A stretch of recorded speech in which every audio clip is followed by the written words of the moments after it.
I'm recording this using QuickTime Player, and I'm on a MacBook Pro. Okay, the first one's called Rubistar.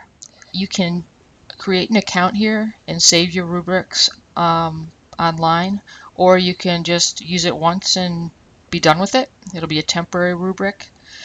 You can go down here, and I'm just going to pick art, and it's going to give you some ideas the program already has built in.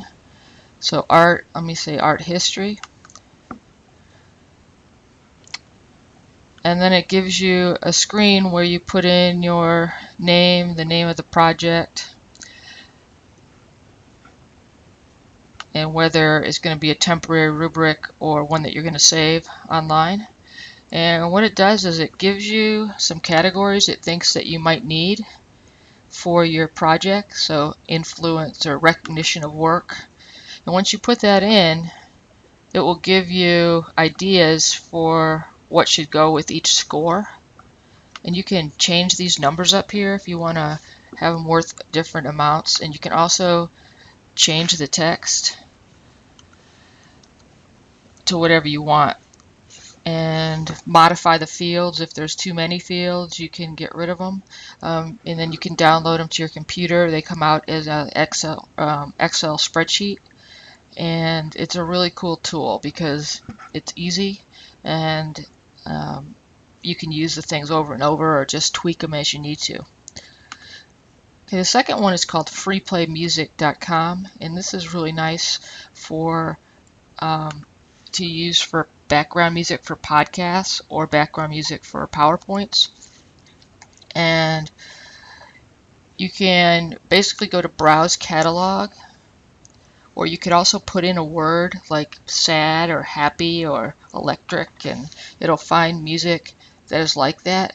So this is the main page, and it'll tell you give you ways to look up music. So I'm going to go to feeling, and you can say angry, and it's good to give you some suggestions. And these are albums that have been created, so I'm just going to click on one,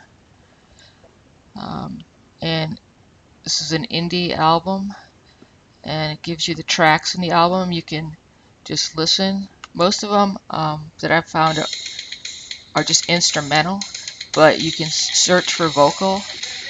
This one is a vocal. Okay, if you decide you want it, you just hit add to cart. Okay, and it's going to put it in the cart. I'm going to go back up to the top here. Alright, there's my cart. It has one item in it. If you click on that,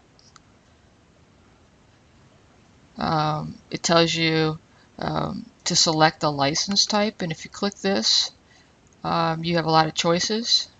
If you're going to use it in education in the classroom, it doesn't cost anything, but you click that, and then you either add more tracks or proceed to checkout. And when you go to checkout, you have to put in your name, your first and last name, and your email address, and accept the license that you just chose. So, and then it will download it to your computer, and you can use it as many times as you want as long as you abide by the license agreement. So it's pretty cool because of the ways that you're able to search. Okay, the last one I'm going to show you is the New York Times Learning Network. And this is awesome because it's real time, and also they have an archive. So you can have your kids answer a weekly news quiz, or look at a story that's current. This is Philip Seymour Hoffman's unfortunate death, and they give you some ideas on how to discuss this. And then you could also go to lesson plans, and there's also student crosswords, contests, little quizzes and stuff. So real cool site, the Learning Network.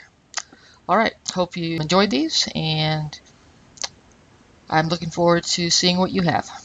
Thanks a lot.